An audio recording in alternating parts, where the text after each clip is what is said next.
Welcome to the Really American Podcast with Corinne Strait, Tony Hinderman, Kenny Hesse, and Chip Franklin. Good to have you here. We're in the middle of what can only be described as more insanity coming out of the Middle East. And let's just start right there with the latest. To me, I live in California, and now we hear there are going to be drones hitting the mainland. Have you seen this story? Mm-hmm. Yeah, apparently, which is, of course, I love it when they announce this story, and then everybody here inside, we freak out when there's a call for rain 2 weeks from now, right? So the idea there's going to be drones off the shores of California, and of course, it's all BS. But it just goes to show you that this war has a whole nother face when you start talking about Americans getting involved. It's easy to drop these bombs on people 5,000 miles away. And of course, I don't know why the media still hasn't really hit harder on these school kids that were killed, 9-year-old girls mostly, in that first couple of days of bombing. But I guess the Pentagon report just came out confirming that it was. Oh, we're the only one that has a Tomahawk. 4 countries in the world use Tomahawks. The other 3 are Netherlands, Japan, and the UK. So we're the only ones that have Tomahawk missiles in that area. And so obviously we did it. I don't know it landed about 40 feet away. So they said it wasn't a direct hit. Yeah. What do you guys think about, did you see the thing about the AI being used to target that this might be a situation in which the AI chose that building as one of the targets and they just didn't check? Well, I think we have enough artificial intelligence in the DOJ right now and Defense Department. You wouldn't be surprised if it was an AI decision. Because there's no actual intelligence, so any intelligence is going to be artificial. That's kind of a joke, but and I love it when they start. We'll go over the reasons. I want to kind of hear from you guys on your thoughts on this because I came up with 4 basic reasons we're at war with Iran. Okay. They really believe there's nukes, which reminds me of WMD from, the 2001 Afghan-Iraq war. We need Iran oil. This is interesting. Do you know this? I just learned this recently. The Venezuelan crude is too heavy to transport and to actually use in U.S. refineries, which are all along the Gulf Coast. So what they do is they have to bring in this lighter viscosity from Iran, which is an Iran national oil company, had this deal with Venezuela until we went in there. And so they have the oil that Venezuela needs. Now, could be a coincidence. I don't know. The third one is, of course, we want MBS and Saudi Arabia are really worried about Houthis. And they used to be the Baathists. You go all the way back. That's why bin Laden attacked us because of our relationship with Saudi Arabia back in 2001. Okay. So, and then we also heard that, Jared was the one who called the strike. Jared really close with, but Jared and Steve Bannon, Crown Prince of Saudi Arabia. And, of course, then there's the Epstein distraction. So there's a lot. My favorite thing was I saw this with Jen Psaki on her show, and she was talking about, she kept showing cuts of Trump saying, I have a feeling, and then, of course, Caroline Leavitt had to do the same. I think the president, prior to that phone call, had a good feeling that the Iranian regime was going to strike the United States assets and our personnel in the region. The president had a feeling, again, based on fact, that Iran was going to strike the United States. The president's feeling based on fact that Iran does pose an imminent indirect threat. These decisions are not made in a vacuum. They are made by the president's feeling that Iran was going to strike the United States. I love that phrase, a feeling based on fact. That's kind of like a chart, isn't it? Mm-hmm. I think I use that. That's going to be my new go-to in any argument. And the feelings that I have based on my facts, along with the Dow being over 50,000, we win every argument now. Yeah. Your OBGYN saying you're pregnant, it's a feeling, but it's based on fact. It's based on fact. It's a feeling based off alternative facts for these people. Mm-hmm. If you wanted, I think we can start from the top of that list with the WMDs. It is interesting how the playbook is repeating itself, right? And the question I guess I have for you guys, Chip, because you're blessed with wisdom, is. Did you really think that Bush thought that there were WMDs? Like, did you buy that at the time, that it was a sincere belief? Real quick. So I was playing poker in McLean, Virginia, right? And this is, I want to say 2005, 2006. And I had to go out to my car to get something. And then there's trash cans across the street, right? It's the guy's house. And this guy putting his trash in there, and it's freaking Colin Powell.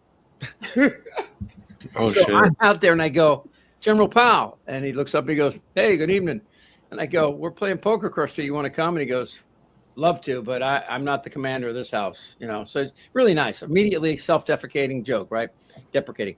And so I said to him, what are you laughing at? I like Deprecating. Self-deprecating.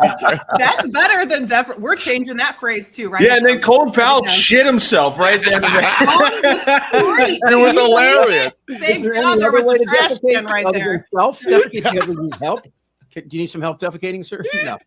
Anyway, so I'm just talking to him, and of course, then I had to go home and try to find all the footage I could about that period of time when he was the one that made the case on charge, and later said, of course, the CIA lied to him. I remember I was on the air at the time, and I was on, I was listening to conservatives, and I did listen to a fair amount of people that said, look, Hussein did use chemical weapons against the Kurds in '87. So it was logical to think for a moment that he might have access to other WMDs, right? Mm-hmm. Actually, I did a man on the street asking people if he believed that Saddam Hussein had BVDs. And people were going like, yeah. Anyway, so I am, again, once we realized what that was about, and you got to go all the way back to two guys named Wolfowitz and Pearl. And Wolfowitz and Pearl were neocons, which, of course, is another phrase for Netanyahu's of the world, right? Yeah. That's a phrase that we used back then. But anyway, they wanted a foothold in the Middle East. Obviously, they wanted some sort of democratic government, kind of like what they did with Shah when they replaced him in '53, all the way up into '79's revolution. So we've been looking for that for the longest time, only because of the oil. So when anybody says anything but oil, it's a lie. That's the only reason we're over there. So anyway, I don't know. When I think about that, to your point, but WMDs and weapons, we know they didn't have nukes. We know they don't have a delivery system for these nukes. Mm-hmm. We know that in 2016, under that deal, they got rid of 2 of the 3 centrifuges. So they just had one that was theoretically so they could make it for domestic use. They filled up their the water things that they used to cool it off. They filled them up with concrete, and then they allowed for inspections. And then they also shipped out, I want to say 25,000 tons of enriched uranium out of the country. So the 2016 deal that Obama had in place was perfect. And the only reason it was torn up is because Trump hates Obama. I mean, it literally came to that. I mean, it's kind of similar to, the bill we had with the border bill that was Congress passed that Trump didn't want because he wanted to run on the border in 2024, which he did successfully. Yeah. It's so ironic too. Yeah. Oh, go ahead. No, that the JCPOA is the Joint Commission thing that Obama entered into. I keep going back to that because Trump withdrew in 2018, and then looking at, there have been 0 inspectors in Iran since we bombed them in June.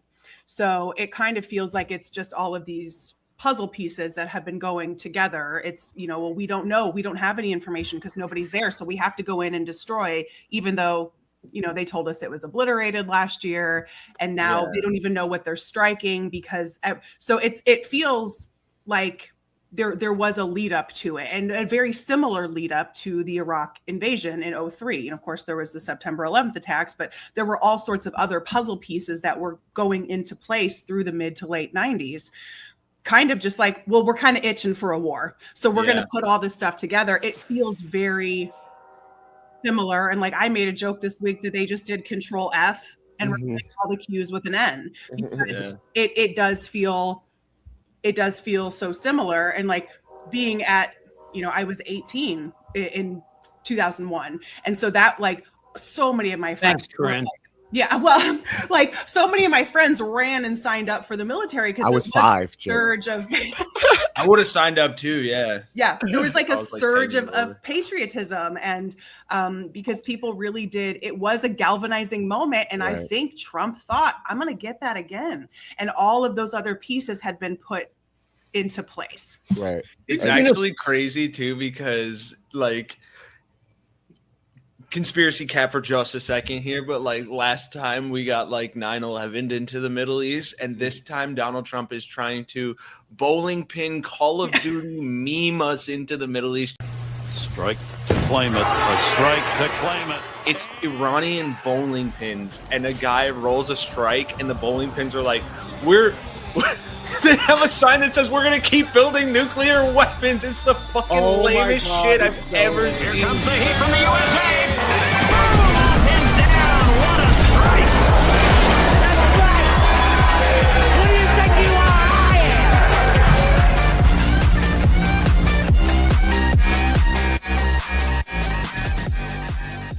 And so, okay, so to that point though, do you think it's going to be since this playbook, we've already seen it, right? We saw it with Iraq, and it wasn't that effective. Like it was effective at the time, but it wasn't effective looking back. Like everybody hates it, right? Everybody hates that we went to Iraq.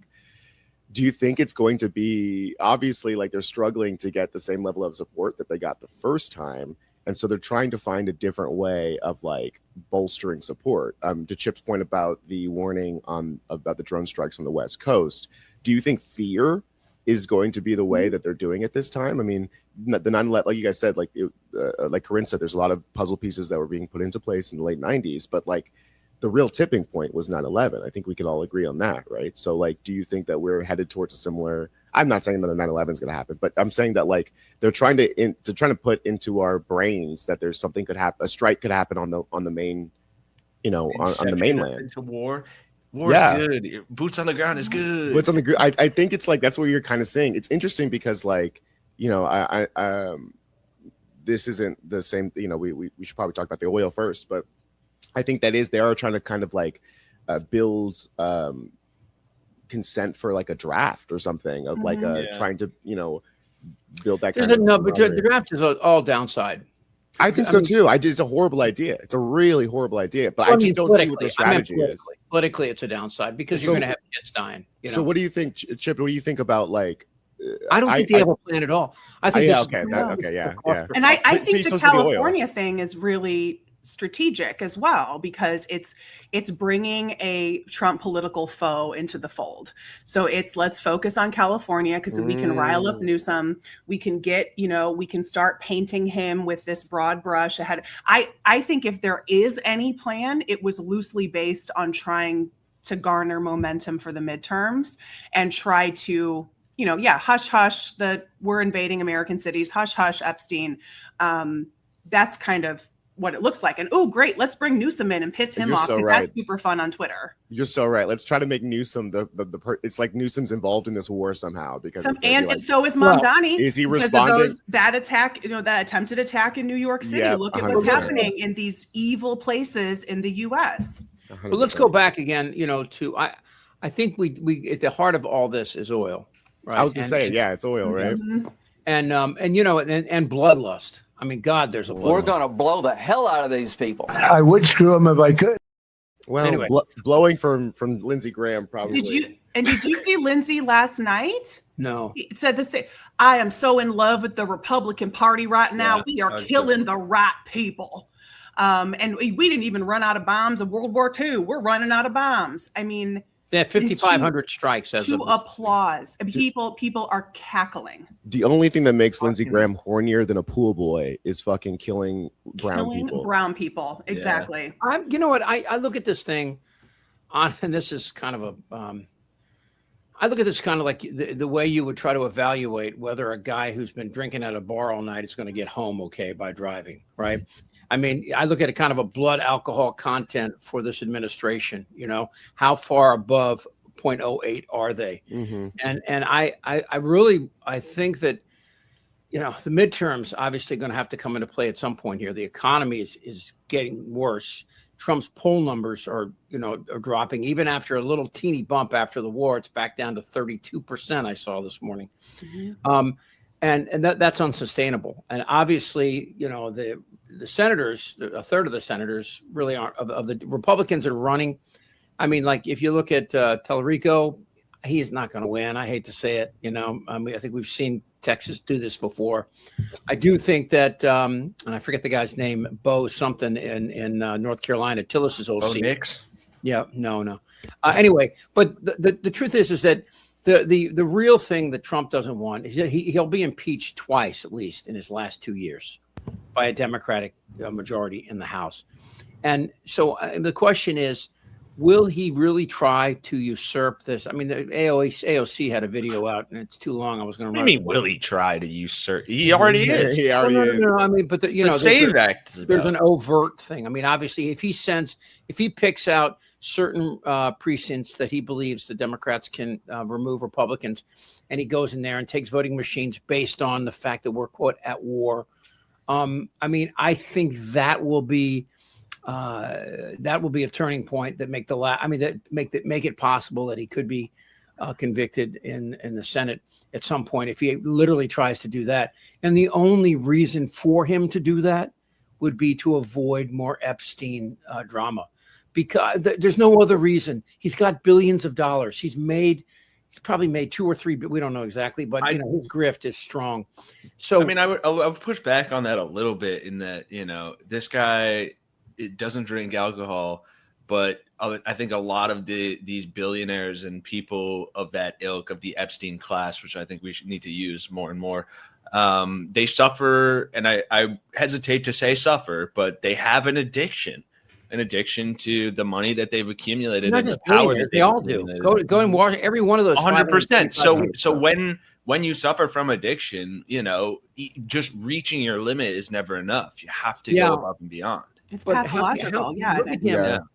Can he really get the U.S. Senate, these 53 Republicans, to go along with a coup? And that's what a coup would be in 2028. Fucking at this point. First of all, I don't think the military would go along, and I don't think the National Guard, and I don't think local law enforcement would go along with it. Nobody would. Rand Paul was the only one who voted to try to curb him. On Iran. 100%. Everybody was talking a big game. A lot of senators in the couple of days in between the attack and the vote we got to draw the line at boots on the ground. We got to and then all of a sudden they all folded and they all said, we are not willing to take away the president's flexibility. He's the executive. Rand Paul was the only one. So that's Donald Trump, and for Rand Paul, we have a John Fetterman too, right? So it's like at the end of the day, like who cares? And and then I think that realistically, like we have to remind ourselves that, like you said before, Chip, like the big players of the last 20 years had been like neocons, right? People who had this ideological belief of the way that the world should be formed. Whereas nowadays, senators are individualists. They're not ideologues. They don't have some core set of political beliefs that they will uphold at all costs. Their only interest is maintaining their own political careers. And so what we're seeing now is a sort of have you ever seen penguins push up against the edge of a cliff and they're just waiting for one person to jump in first? That's what's going on with the Republicans. We're they all know that this is insane, right? My faith in Republicans is as such. If Donald Trump said, let's give every military serviceman trans surgery so we can say heels on the ground instead of boots, they would fucking go. They would do it. Mm-hmm. I think it's 100%. I think again, the reason why they're staying with him is because of what he's allowed them to do in their precincts, in their districts. It's not, there's no ideology here. There's no real cult in that regard. It's power. Okay. So when, what the weakness that he has, obviously, is the numbers in the midterms. If he tries in some way to stop, midterm advances by Democrats and protect Republicans, I think we've all been looking for that line, and we've seen it with Epstein. I think we've seen, everybody from, Green to Rand Paul and others that have come up forward. And, the Epstein thing is obviously a line. And that's why I think Trump has done everything he can. I would guess that this is, all part of trying to keep Epstein away. But he won't say that. He's not telling that to Hegseth. We got to do this so we don't investigate Epstein. He makes up some kind of bullshit, about nukes or whatever. I mean, we've already seen, I've seen 4 or 5 different cuts where he talks about, trying to stop nuclear war by, stopping Iran right now. Iran, these centrifuges are very, very difficult to get enriched uranium, and then trying to get it into a warhead with a timer. It's very difficult. I mean, just literally the rocket taking off will upset the centrifuge. and the ability to actually deliver the payload, at least what I've read, so I don't know. I mean, I'm a little, I wonder if the Jeffrey Epstein story and how about let's just jump into that if we can. Can we do that just for a second? Sure. Is this not the strangest part of the story? And this might be a little bit too long before we get to the point, but let me see if I can get here real quick. Newly released documents that were missing from the Epstein files contain serious unverified allegations against President Trump. The Justice Department posted 3 FBI memos describing interviews with a woman who accuses both Jeffrey Epstein and President Trump of sexually assaulting her when she was a teenager. The White House calls the accusations completely baseless. CNN's Paula Reed is in Washington with the latest. And Paula, these were missing from earlier file releases, right?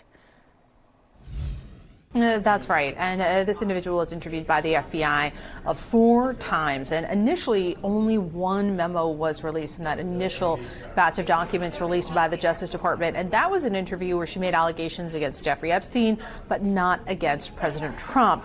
Now, yesterday, these additional summaries were released, and they detail the types of allegations that she made against President Trump, where she describes being introduced to him. She alleges that he asked everyone to leave the room and, quote, mentioned something to the effect of, quote, let's teach you how little girls are supposed to be, and then describes an encounter where he pushes her head down to his penis and then told agents she bit Trump, who then allegedly struck her and said something like, get this little expletive the hell out of here. I mean, wow, right? I mean, so... Yeah, each time. By the way, the FBI found her to be credible.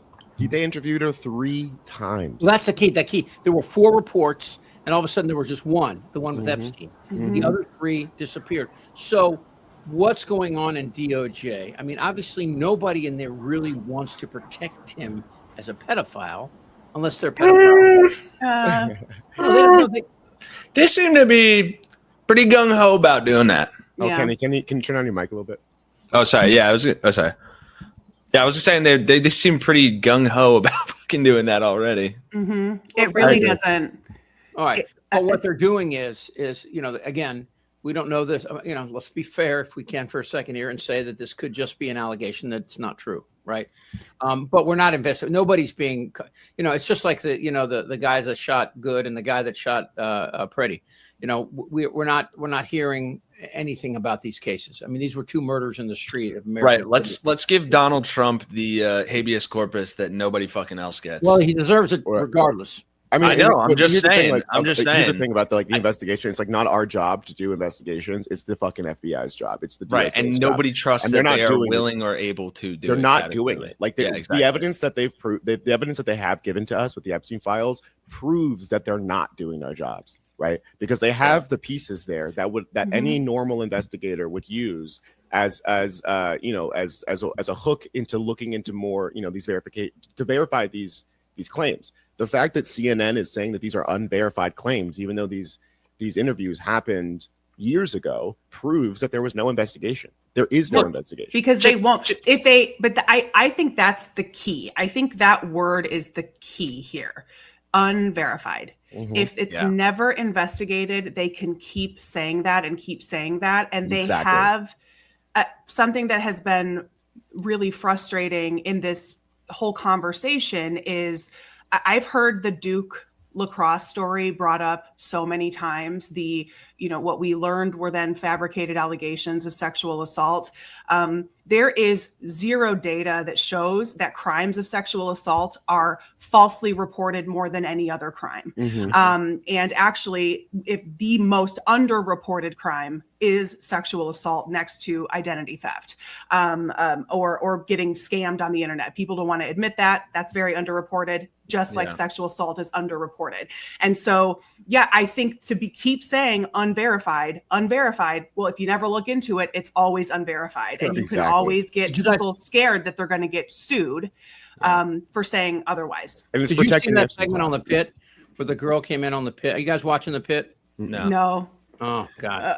I've heard it's great. No. It's about an ER in Pittsburgh, and there's a great scene in the next to last episode I watched. And a young girl comes in that's been raped, and the whole process of the nurse coming in, and she was amazing.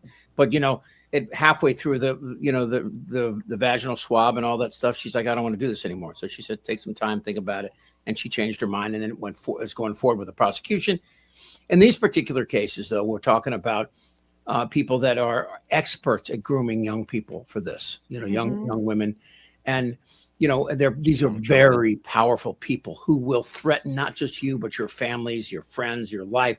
So as bad as the rape was, Donald Trump has proven he's done for lesser reasons. I think, of course, we all know Trump is capable of all sorts of horrible things. We've seen it and we've heard it, not just with young people, underage people, but with women, from everybody, from 27 different accusers to Jean,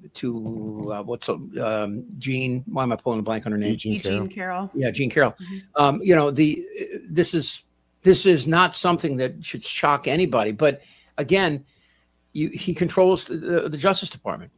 So I mean, these people, they want to keep their jobs, but they also want to they want the appearance that they're not part of. I mean, in my opinion, they're not part of him. There are a lot of people that we don't see that are good people in the Justice Department, through the FBI, through all 17. They're still there. A lot of them. Yeah, I mean, I've been reading a lot of letters from ex-FBI agents who are normal, regular, good people that you're talking about, who at this point are so disgusted that they can't put their names on these fucking investigations. They don't feel comfortable, and I respect the fuck out of those people.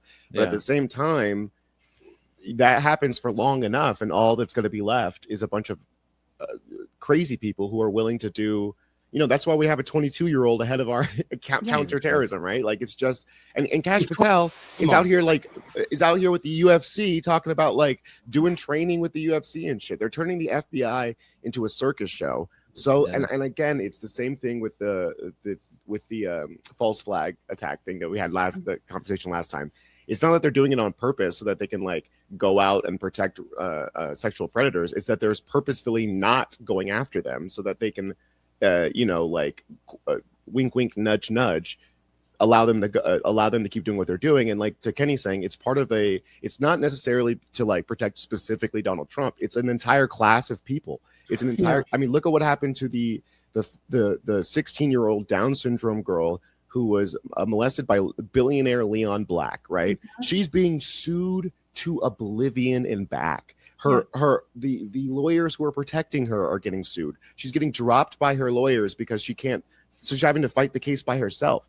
I mean, we're talking about a woman who's mentally handicapped, who was assaulted as a child, who has got no support. How can you expect any of these women to come forward and they've got no support, whereas the billionaire rapist pedophiles have all the support in the world? I mean, this is like, it's like almost impossible to ask anybody to fight against this thing. I mean, you think of not only are any crimes of sexual assault super difficult to prove and get a guilty conviction, very, very hard to do.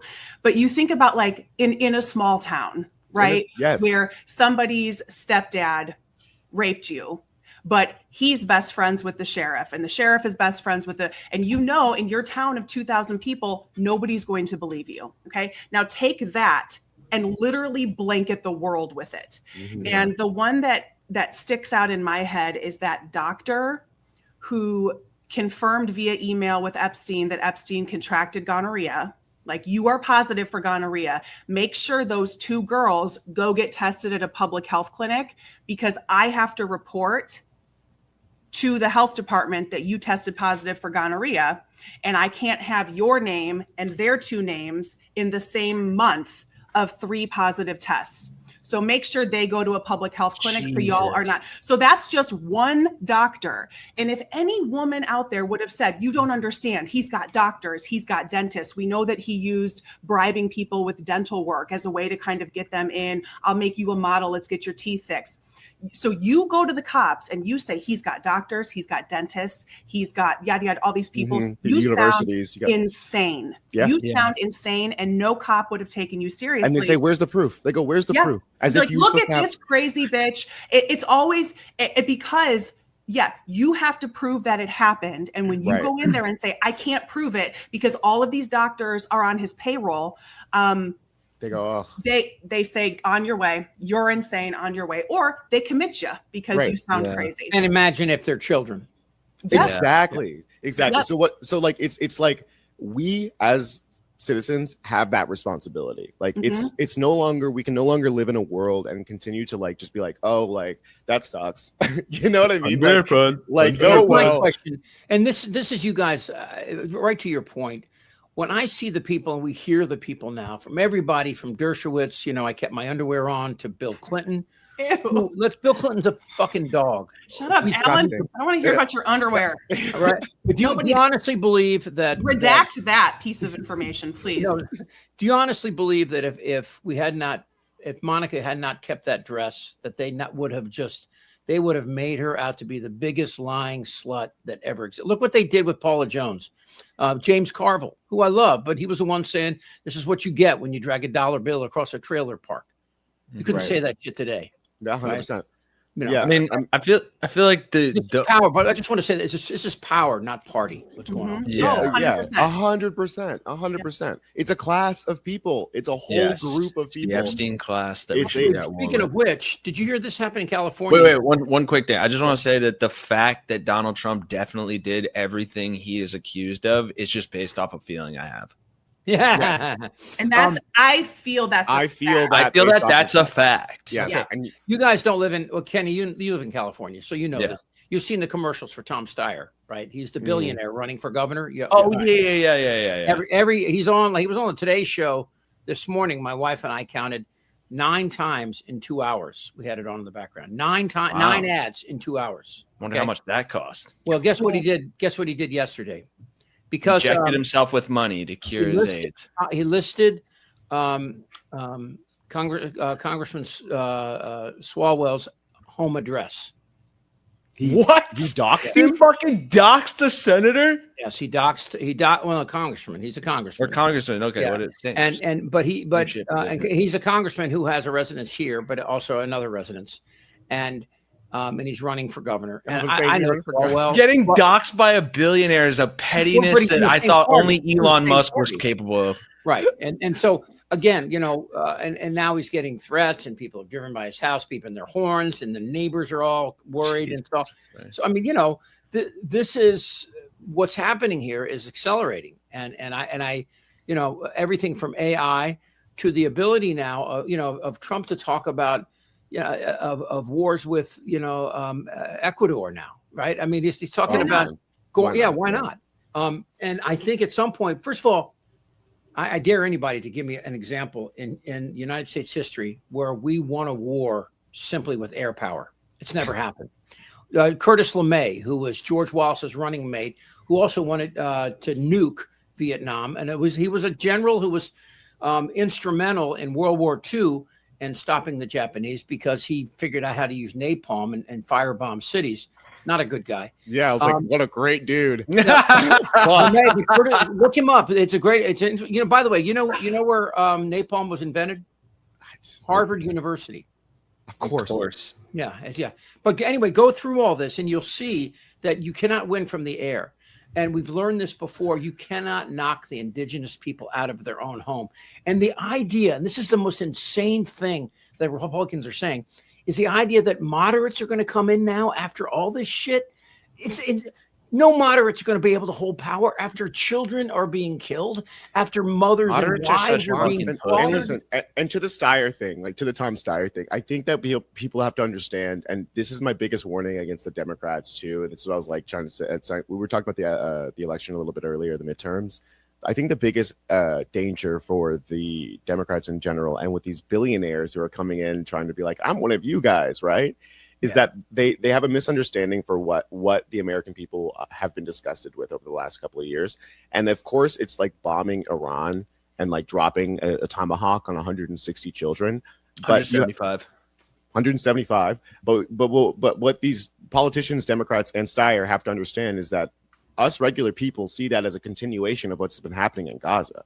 Like we see what's been happening which we see as a continuation of what happened in fucking Iraq, and when we bombed Syria, and we've been killing. I mean, shit. Fuck you talking about Vietnam? We dropped more bombs on Laos that culminated in being a nuclear bomb in of itself, and those bombs are still there, blowing up children's legs in a country where we're not even at war with. So, look, I think people are just upset at this point where we're like, we don't want to be a part of this at all, especially when our bridges are falling apart, our potholes are getting bigger. And Tom Steyer, he was on Hassan's stream the other day, and Hassan asked him about the genocide in Gaza, and he was like, would not say it was a genocide.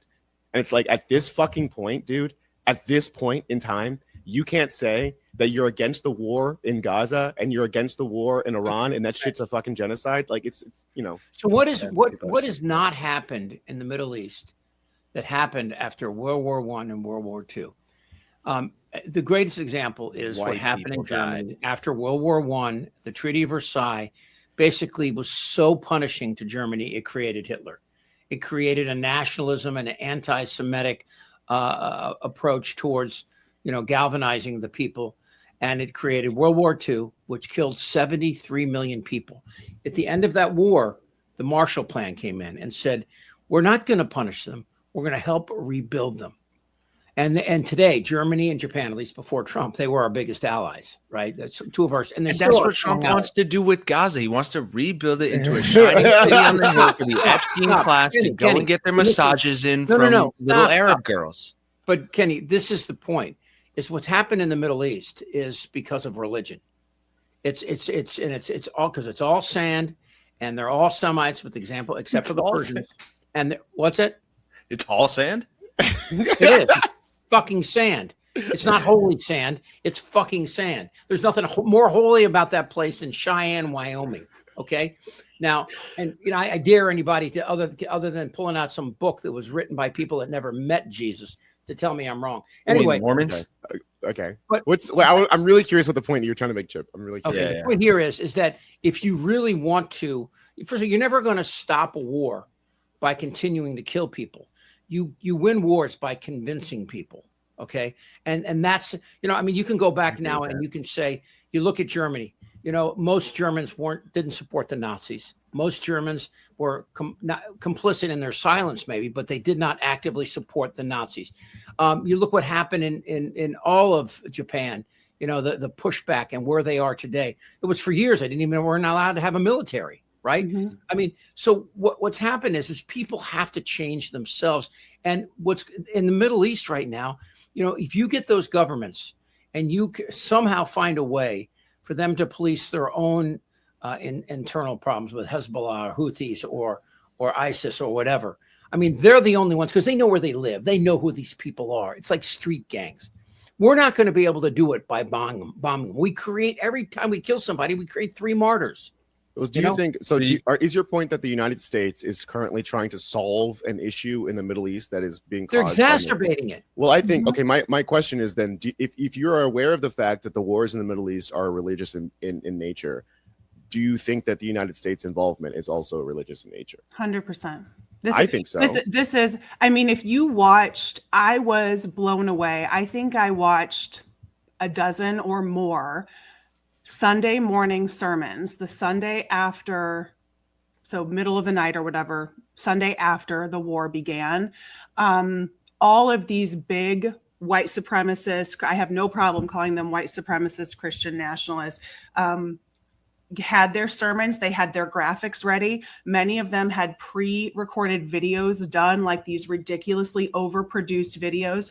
These preachers are standing in front of imagery of Israel flag, US flag, and an Iran flag behind them, fire, guns. It is a holy war. These people have really been wanting to usher in what they think is an Armageddon for a very long time. And as crazy as that sounds, these preachers were all talking, singing out of the same damn hymnal Sunday morning. They were all saying the same thing. And what they all repeated over and over was this was preordained. They are cherry picking different language out of Old and New Testament that talks about invading Persia and saving Persia. So that is we are the saviors. We are going into Persia and we are saving them, and we are convincing them to come follow Jesus. Right. That was over and over and over again. They were bragging about how many millions of Iranians they have converted from Islam to Christianity. And all we have to do is get the rest of them, and then their country is going to be at peace. And 100%. Yeah, it is twisted. And watching those people pray over Donald Trump in the Oval Office. I went through that lineup. There were 6 of those preachers gave sermons Sunday morning with this rhetoric. Right. Standing and over, it is at the core of the thing. And like to my 100%. point This to is you, holy. They think it's holy. the point to you, Chip, is that I think the narrative, the idea that the Middle East is full of these struggling governments that are fighting against religious extremist groups who are hyper fundamentalists and therefore need some sort of Western intervention in order to stabilize, is a narrative built by neocons of the 90s. And I would argue, hold on. And wait, let me just make my point. And my argument is that the United States mirrors a lot of the things that you see in Iran, for example, but with Christianity, and we're okay with that. For example, there is a large subsect of religious fundamentalists who oppress women, force them to cover their hair, and live traditionalist lives here in the United States. And we're not bombing, and they're called Mennonites and Amish people. We're totally okay with that. They're totally fine with that. We're totally fine with that. But if the same thing exists as Muslims in Iran, all of a sudden it's something that we need to bomb them in order to free these women of their oppressive religious fundamentalist beliefs. But again, the same thing here in America, but it's Christian, totally fine. White people, they can't cover their fucking, they have to cover their hair and stuff too. Obviously, it's not fine with the 4 of us. Are we bombing? We bombing ourselves? Are we bombing Alabama? Are we bombing Alabama? Are we raiding Amish communities? Are we raiding Mennonite communities and forcing them to free their women? No, they're not. No, we're not. So this makes me want to do a man on the street video that would get me it's shot. It's not just Christian nationalists that oppress women. It's basically all men that oppress women. My argument is that the United States, in this narrative that is being built about this belief, this fundamental belief that we have in America, that the Middle East is a backwards country, a backwards place full of backwards people that need our intervention to save them and civilize them, is fundamentally wrong, because we have the same shit here in the United States. It's just Christian coded. Yeah, it's just white, so it's better. So it's better. And even sorry, Chip, go ahead. No, I just want to say real quick. When Iran democratically elected a president in 1952 who was pro-women's rights. Are you talking about the Shah? No, this is before that. They had a democratic election before we came in and had him removed. Yeah. Okay, and put in a dictator who later went and became the Shah of Iran, and with his Savak police and killed hundreds. 100%. No, but my point is that people can understand this, even in theocracies. They understand there's a way to balance. And this is, again, from me, an avowed atheist. There's a way to balance religion and populism. But it's obviously, it's like gasoline at a barbecue. You got to be careful because it can easily explode. I really do believe that what's happening here is a combination of people that really do believe that, like you just said, that this is a horrible theocracy and we have to save these people. And that's why they're cooperating with Trump. But I don't believe anybody in Trump's inner circle believes that. I believe they have other reasons, ulterior reasons. And I think one of the biggest ones is for Trump is he wants to deflect what's happening. And there's obvious with Epstein, and there's more than just him. There's people. We've learned this now. We've seen this. I saw the picture of Clinton over there with a girl sitting on his lap. I don't know if they had sex or if he abused her, but that's just fucking wrong. He knew something was going on there. Mm-hmm. And same with Bill Gates.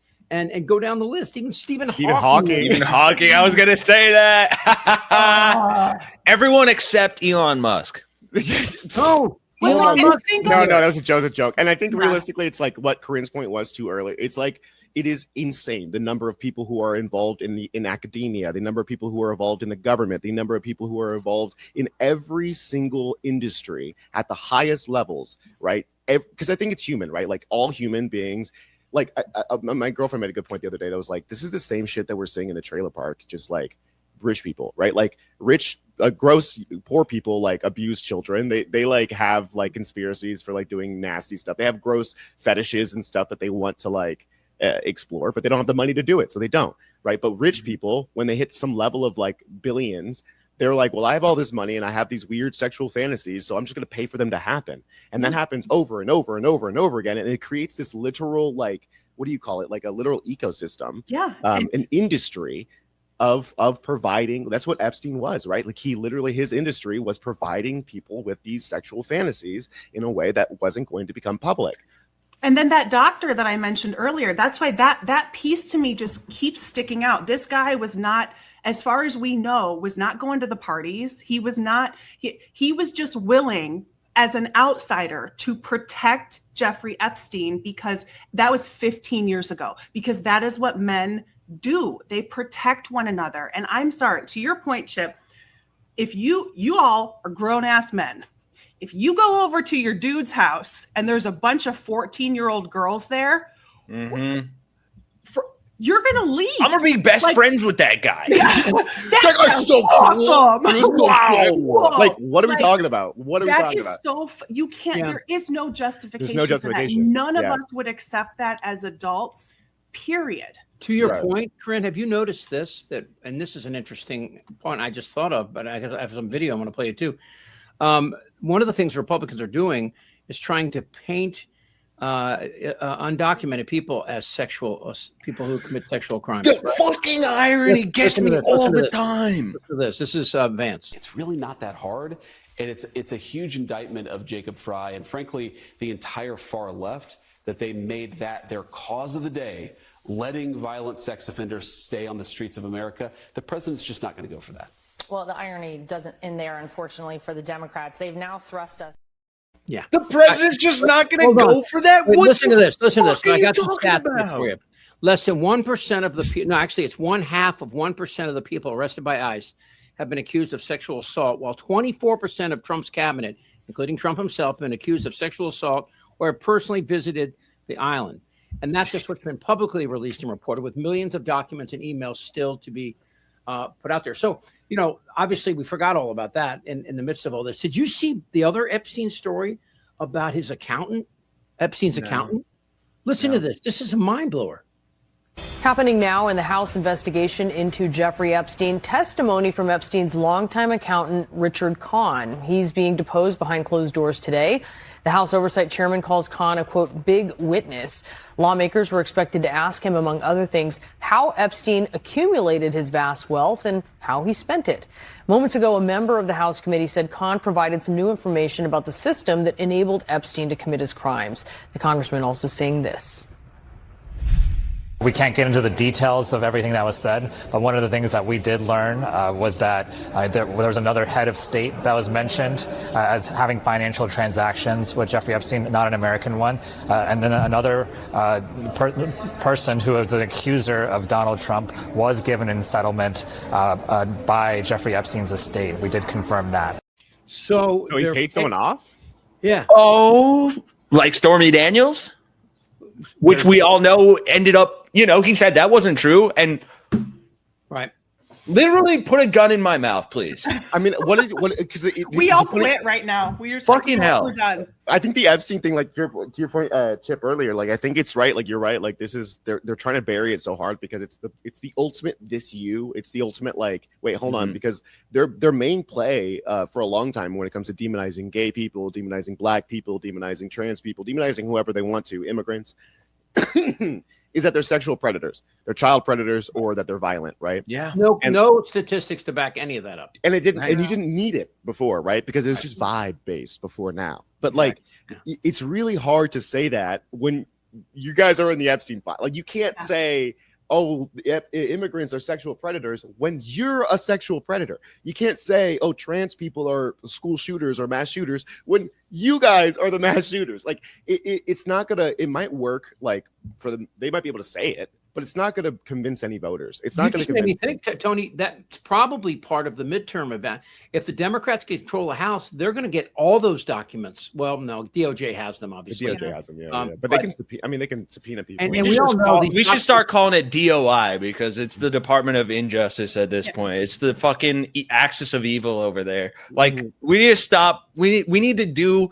I hate to say it, but I think we really do need to do what the right wing has done so well for so long, and to just stop fucking caring. Like I don't give a fuck anymore. It's like the joke I made earlier. The fact is it's a fact because I feel like it's a fucking fact. And you know what? If these people have been able to say this shit for so long and get away with it and point the fingers at people who are completely innocent, then I have no fucking problem. I have no fucking problem. Just obviously as a joke or whatever, but saying, hey, well, look at this pedophile supporter. Look at this fucking loser. Look at this fucking rapist over here. Like, fucking, we have a fuck all of you. Literally go fucking but we have all of a you. responsibility to No. We have a responsibility to tell the truth, and we've been doing it for a damn long time. And I will continue to, but I will not sit here and pretend like these fucking people have any kind of moral high ground or that they deserve any semblance of fucking oh, I believe you, or oh, let's give it both sides, or oh, let's sit here and hear what the Republicans have to say because we're gonna be good little fucking me. No, fuck all that bullshit. I'm done. I'm fucking over it.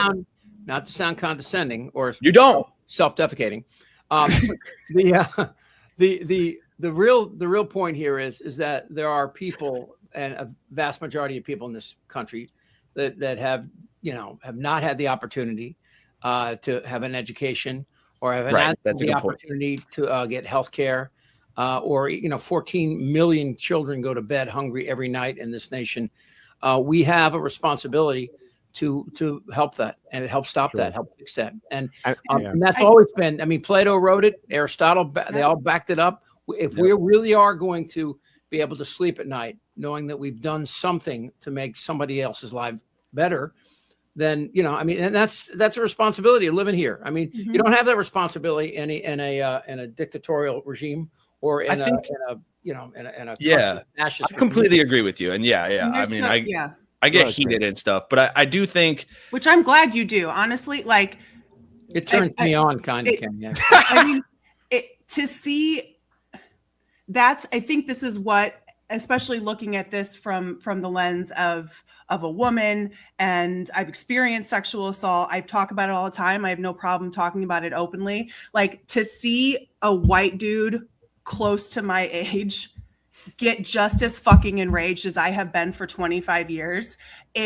That's what we need. I don't need to fucking 100%. Say a goddamn word. I will go sit in the corner. You guys, please go fight this, because what is in, again, to Chip's point, the lack of education, we do not understand nuance. We do not understand our biases that are inside of us. And our biases that are inside of us are rooted in white supremacy and misogyny. Right. And regardless of this is a point I make a lot when people talk about, well, look at Trump got X number of Black voters, X number of Latino voters. Okay. There is still misogyny and white supremacy inside people of color and inside women of color, because that's the system. Can I jump in? That allowing white men to do whatever they want is the norm. It takes so long to break that. Really quickly. And I think the point that Kenny was trying to get at too, and all of this, is that like the difference is between good faith and bad faith, right? Like having a good faith argument and a good faith discussion with people who are ignorant. Like, I always think one of the things I'm trying to like come to terms with myself is that ignorance itself is not a point of shame. It's being ignorant and not wanting to educate yourself, right? Like knowing that you're ignorant. There's nothing wrong with ignorance. We are all ignorant about more things than we are not ignorant. Exactly. About. And so the point that I'm saying is that what the Kenny's point is that a lot of times from the right wing, right wingers are not arguing in good faith. They're not arguing with any point. They're not arguing from ignorance. They're not ignorant. They're making the choice to make the decision that they're trying, and they're pretending to be ignorant. And I think that's what we have to call out. And to Chip's point, also, yes, none of those arguments are happening from a place of very little information. And to Chip's point, when Maslow's hierarchy of needs, right? Mm-hmm. When you are not fed, clothed, sleeping well, getting a good income, have access to healthcare, when your basic needs are not met, you are more susceptible to lies and disinformation and propaganda. And to that's why I continue to have a lot of understanding for people who aren't in this, because they're being exploited and manipulated, because they are working 3 jobs. They can't go get their tooth fixed. They're in constant pain. that is all by design. Right. The And weakening so it's of our two conversations. education and healthcare. Yes. It's two conversations. It's two different people. It's like a conversation to the person who maybe votes Republican, and then it's a conversation to who we consider to be Republicans, right? And I think Kenny has the right approach, honestly, when it comes to like the conservatives at this point. And Chip, you have the right approach when it comes to the people. Like, obviously, we can approach people with good faith and with open hearts and understanding that even misogynists and even white supremacists can be convinced that they're incorrect. I don't have. I want to dovetail to the point that Corinne made, but real quick about conservatives. I don't have any problem at all with conservatives. I don't have any problem with people that want government to be more efficient. And I mean, real conservatives. I'm not talking about MAGA. I'm talking about people that look at waste in government and what that does to taxpayers and how they view that waste. And again, that's a discussion that we need to have because, again, what is waste? Some people would say that SNAP or welfare is waste. And of course, some people would say spending $220 million on an ad campaign to get rid of illegal immigrants. Obviously. No, but I mean, again, what you have here is, and when you look at those three things, when you look at education, go ahead. No, Corinne did the. I was on my horse. He was doing the horse. Like Christy, no, go off, go, keep going. No, look. When you look at education, it's an investment.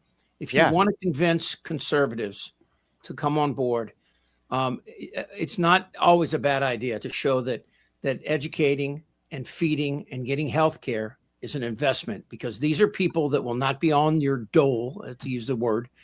These are people that will contribute. If we had nationalized health care, you don't tell people it's free. We've talked about this before. You don't say it's free health care.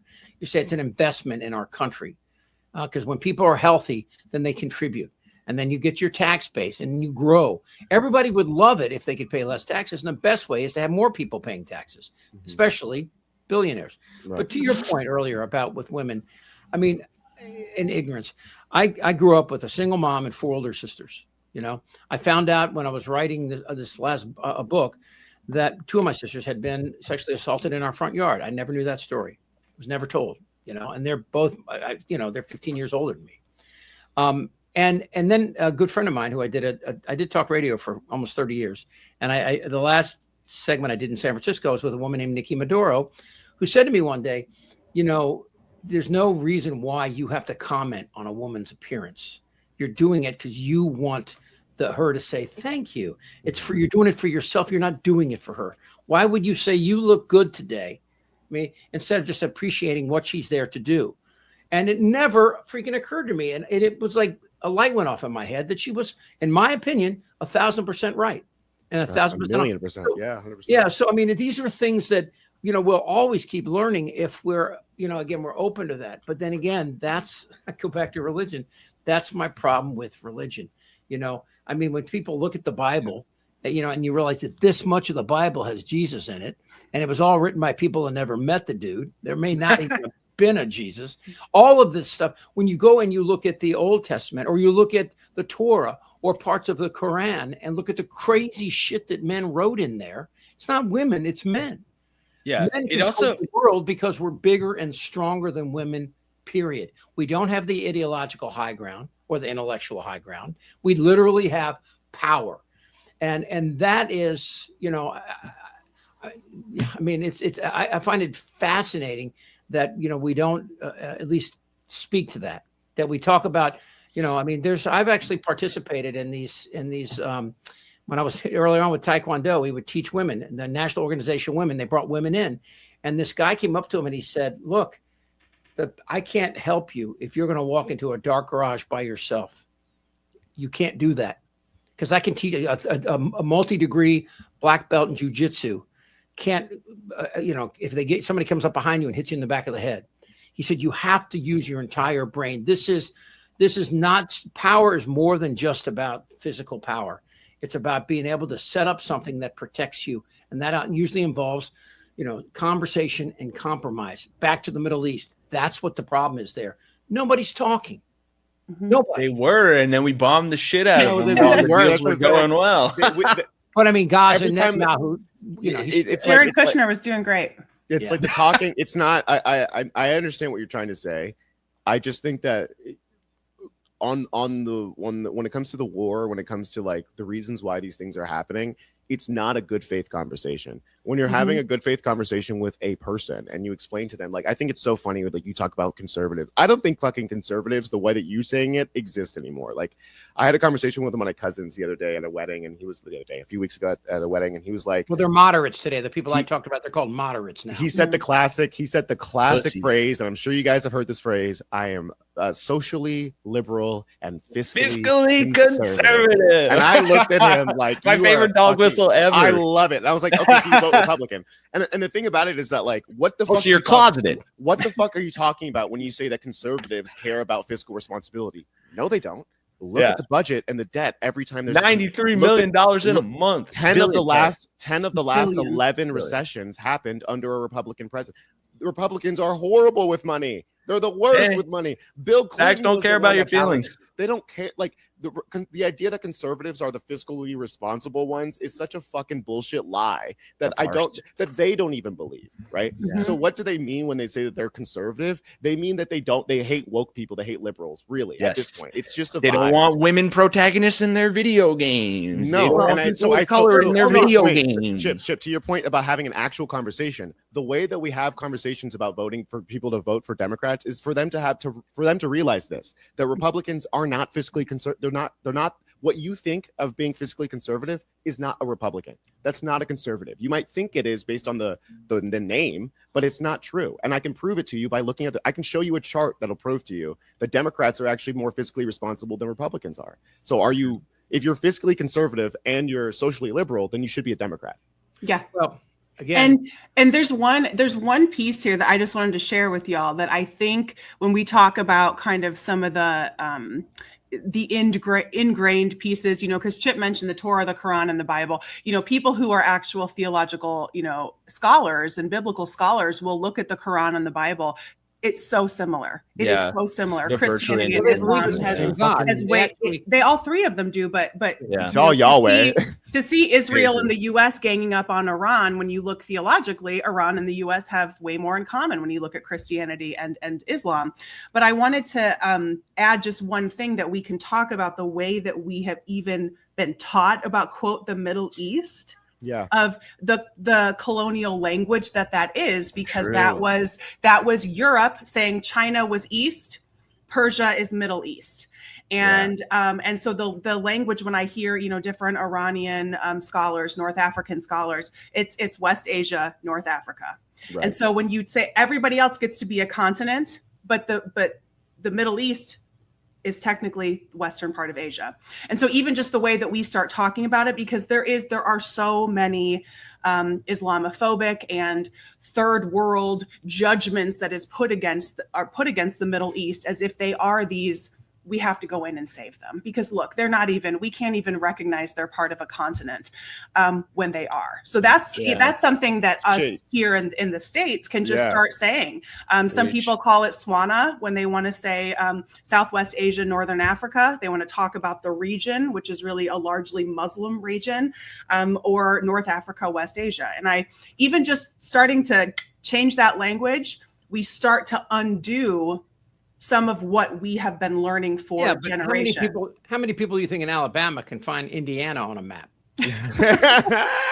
That's why we got to bomb them. That's why we got to educate them, though. That's why we have to educate them. Your point is right. And that's why I was like, shit, it's right. Europe is Western Asia. We got to bring civilization to Alabama through Tomahawk missiles on little girls' schools. Yeah. Bombing schools here and over I'm running for president in 2028, all right? Those stupid girls shouldn't be learning nothing anyway. Exactly. Get your ass. Well, I mean, to the midterms really quick before we end here, I think that, like, realistically, like, I'd love it for us to focus on, like, I'd love for the media attention to focus on Tyler Rico, even though he's probably going to lose, like you say, because what's going to happen is in all of these races that nobody's watching, the Democrats are going to win. I guarantee you. I guarantee you, because the voter turnout for the Republicans is so low. Approval ratings for Trump are so low. MAGA is so hollowed out right now that if no one's paying attention to these, like, special elections and all of these races and these House seats that, like, there's no big names, the Democrats are going to sweep them. I don't think we'll get the Senate, but I think we're going to get the House. So, I mean, you look at, I thought Crockett did really well. And I think Crockett's people are going to, I mean, I do believe that Tellerico has a better chance than I said earlier. I do think that, especially against Paxton, I really do. Well, Maybe against not Paxton, yeah, but maybe not against And Corinne. I think Paxton's going to win. I do. I really do. But yeah, I think about this, and I really do. I mean, I know that like the Catholic Charities, and there's been a lot of great work done by religions that don't. I mean, I grew up in Catholic school. I went 12 years of Catholic schools, and nobody raped me. It was the nuns were great. I learned about quantum mechanics from a nun when I was 9 years old. I'm serious. It was a physics. I had a master's in physics. I learned a lot about them, and I look back on that now, and I think I was very lucky. Having a single mom and nobody look after school. I did things there. They gave me a job. They were good people. And so, I mean, I do that, and I say the same about Islam, because I think Islam is extremely misogynistic and the way they treat women. But I do think that they're a younger religion. They were 900 AD they came along, and with Christianity and Judaism was 4,000 years old. I mean, there is a maturation through all this. The question is, can we live through it all? Can we find a way to actually get through this and still protect innocent people and still have a society that's worth hanging our coat on? I don't know. I mean, I think so, but I think in that case, there's a reason the founding fathers, as fucked up as they were in their own personal lives, said from the beginning of the outset of this country that there should be a separation between church and state. I agree with you completely. I grew up in religion as a Protestant. I have my own qualms with religion. I often like to poke fun at it because I think it's ironic. And I very much subscribe to like the George Carlin ideology of religion and stuff. And I do think it's really, really, forget what the word is, but just like we think so highly of ourselves to be like, no, we got it. We got the one, or sorry, the two, or sorry, the three, or sorry, the whatever, however many descriptions of the universe and how it all works and how there's one guy in charge of it all. We got it as human beings. We are the best thing that's ever been on this planet, and we figured it all out. That to me is really ironic. It's like, okay, guy. I always say we should revert back to paganism because I think it's more fun. I would rather pray to many gods and be like, you know what? I really want to win at Fortnite right now. Let me go make an offering to the Fortnite god. But I don't think, sorry, getting back to the point, I don't think that religion is inherently the answer to progressing society and to having a good moral compass. I think it's helpful. I think a lot of people believe in it, and it gives them that, whether you want to call it placebo effect or whether you want to call it whatever, it makes them righteous or it makes them think they're righteous, but it also gives them a semblance to think some things that maybe aren't actually righteous are righteous. And I don't think it will... I think the way to progress a society in the right direction is to focus on a blending of scientific fact with ethical morality and philosophy. That's humanism. Scientific fact. That's humanism. Fact, but the word fact, it should be facts because science is always changing. Evolution. No, right. My feelings on the facts. My feelings above science. So I think religion is the feelings and science is the facts. It's time for me to tell our audience the truth here is that Penny is actually AI and not a real person. He's gotten so good, you guys. We've really fine-tuned him. Let's close up here with our Before the Internet segment and talk a little bit about what's happening. I'm having an existential crisis right now. What's happening here with Instagram and Meta? And I got to ask you this. How much responsibility goes on the parents for this? Because this is a left-to-right thing.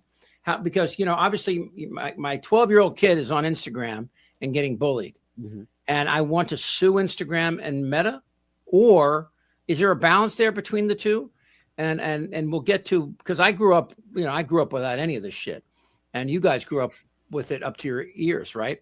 Mm-hmm. So the question is, how much responsibility? I'm not that young. Well, you said you were 18 in 2001, right? 2001. Instagram that's too late. Yeah, it's too late. Well, Social media didn't come around until 2008. When you're under 30, you're still growing up, is on my mind. But anyway, I'm 43. No, but all right. Here, so the question is, you're a parent though. You and I are the only parents here, right? Mm-hmm. Yeah. Okay. So hey, I have 2 cats. You do. Okay. They're very irresponsible online. I need to talk to you about that. They're saying some racial slurs. Talking to you guys about holding in a fart at a wedding. Jesus Christ. Anyway, here's the deal. Sorry. The question is, how much responsibility goes to parents as opposed to Meta? Would you balance it? Is it because Meta would? I mean, right now the left, our side, would say that this is all Meta and they got to fix this thing tomorrow. And I don't know how the hell you're going to do that, right? It's not all Meta. I don't think it's all Meta either. Let's end this real quick. So since we're going to go on to this lesson, what percentage, if you have to give a percentage, because I'll say it's 90% parents, 10% Meta. I would go with that. I would go with that because I think the biggest piece that gets missed is that all of us who are parents in our 40s and beyond, we had adult brains. Yeah, we had adult brains when we started using this shit. And I think, again, science, okay, and facts and my feelings here. Now that we know so much more about how adolescent brains work, and we understand this kind of information. I mean, I think of the kind of the eating disorders that I developed just because I saw magazines at the grocery and I thought, oh my God, I'm so fat. Okay. So that can happen. Our brains are fucking mush until we're 30 years old.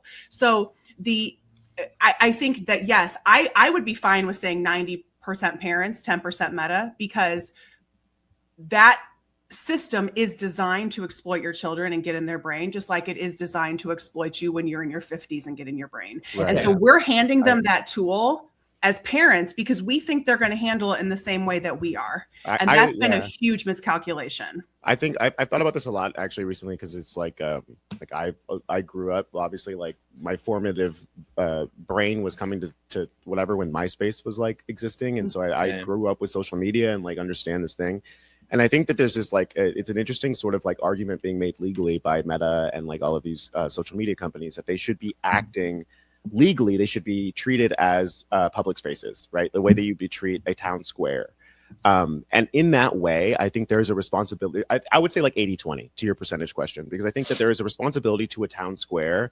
If you do have the town square, that you make sure that no one's getting sexually assaulted, that you make sure that nobody's saying things that are like inciting riots, that you make sure and what that looks like on these social media platforms is making sure that the algorithm isn't purposefully funneling people towards these echo chambers that are like extremists, right? Like Ben a Minute, who I know Kenny's a fan of on YouTube, does these awesome videos where he just starts a new social media account with no information on it and sees how long it takes before the algorithm sends you extremist content.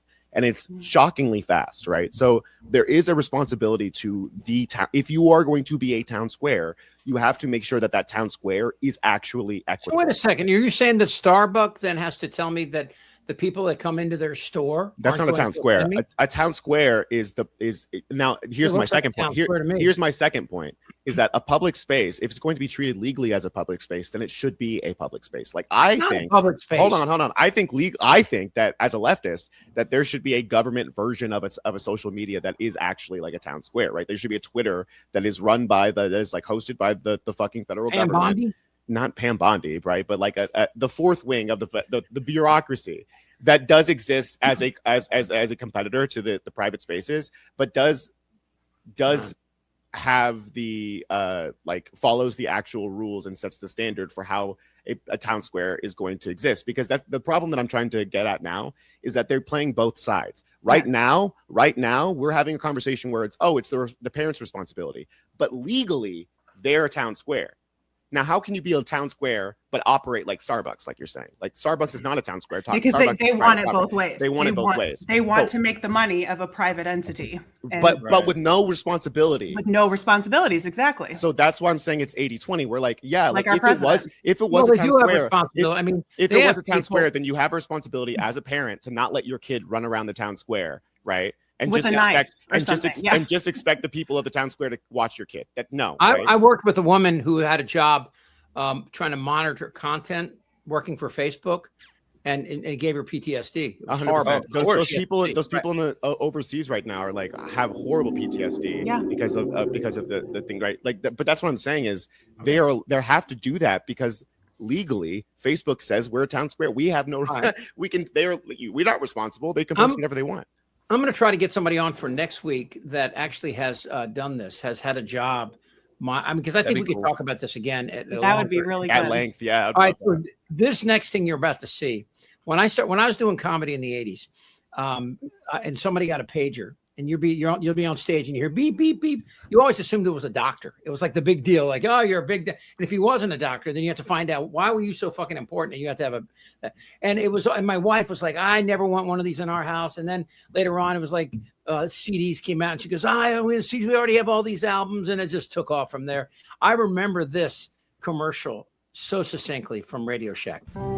Finding a phone in a car isn't that unusual anymore, except when it leaves the car for greener pastures, the high seas, or a leisurely lunch. Radio Shack keeps you in constant communication with their affordable, transportable cellular telephone. Hello? Oh, yes, he's right here. It's for you. Yes, I heard about the merger. 500 shares. The affordable, transportable cellular telephone, only at Radio Shack.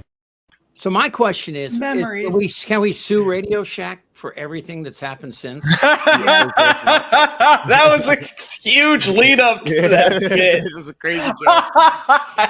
I'm going to say yes. You remember that? You remember that airing?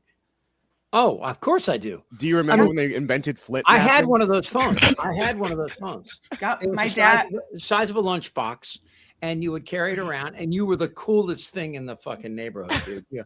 And, but watching that, weren't you thinking when that guy, you're an asshole, there's a waiter coming up to you, and you're on Times haven't changed.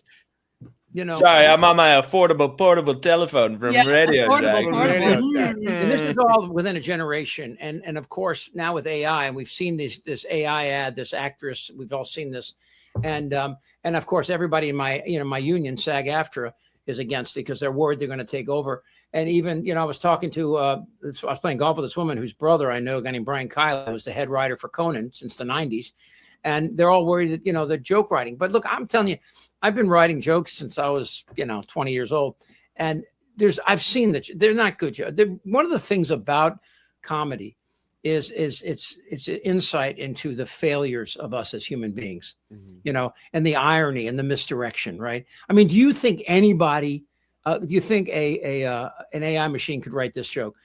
I was a kid on the playground. Other kids would come up and say, my dad could beat up your dad. I go, yeah. How much would that cost? Right? That's a funny, quick joke. To be frank with you, yes, because AI is scrubbing from our entire. You already wrote it. So yeah, exactly. If it's out there, if it's somewhere for AI to scrub, then there's statistically a chance. You can take a joke. Think of what that phone became in a generation. Well, that's what AI is. Chip. AI like it's a it's a box. It's a magic box, and it's being trained off of what already exists. Exactly. So I feel like it would have a hard time imagining something new. But if something already exists, like that, that's joke. why I think and Chip talking about being in SAG, the much more realistic threat I think to the entertainment industry is all of the other elements that go into making art that can easily now be done by AI, like the soundtracks, the lighting, the music,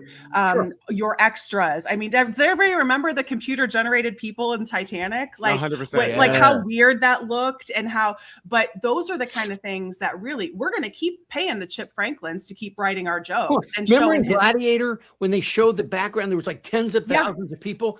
How come we didn't just go, well, of course that's bullshit. But we're into it. I mean, I mean, to Corinne's point, like she's right. Like it's like we forget how much of our day-to-day, like how much of anything that gets created is repetitive work. Is work that is not necessarily the most cutting edge creative thing, but is necessary for getting a project done. And what's going to happen, and what AI is doing is like obviously like lowering the bottom line and allowing those work to get done by the AI. But what it's also doing is making it so that new up and coming people aren't able to cut their teeth on that repetitive work. Chip, if you were writing jokes since you were 20, if there was if AI was writing jokes for you since you were 20, you would not have gotten all of those years what is that like 5,000 years worth Yeah, of exactly.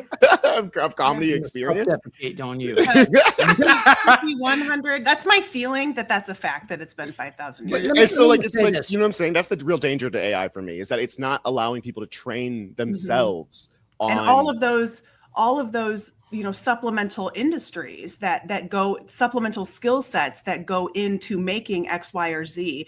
If that can be done, I mean, we deal with that here in my area with the robotics and the manufacturing industry. And your factory, I mean, the factory down the street from me that had 200 people working for them 20 years ago has like 40 people there now. And so you just kind of multiply that out. And like my partner the other day sent me a song, and he's a musician, so he sends me music all the time.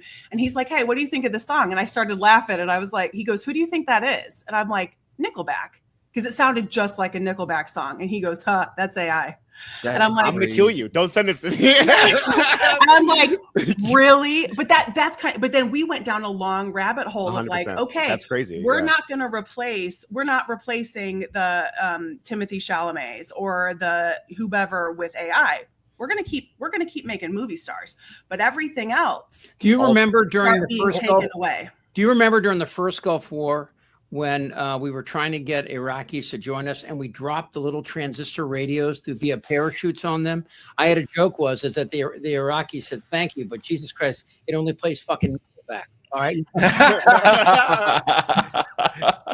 But maybe that was the 2001 war. When did Nickelback come out? Are they an 80s band? Yeah, no, it's not right. You're right. No. I was gonna say they would have been huge in like 2003. Yeah. But I mean, all right, let's get out of here. All right, so again, you can find all of us on YouTube at Really American Media, and we appreciate that. We're all going to bug right out of this podcast right now and go create some videos.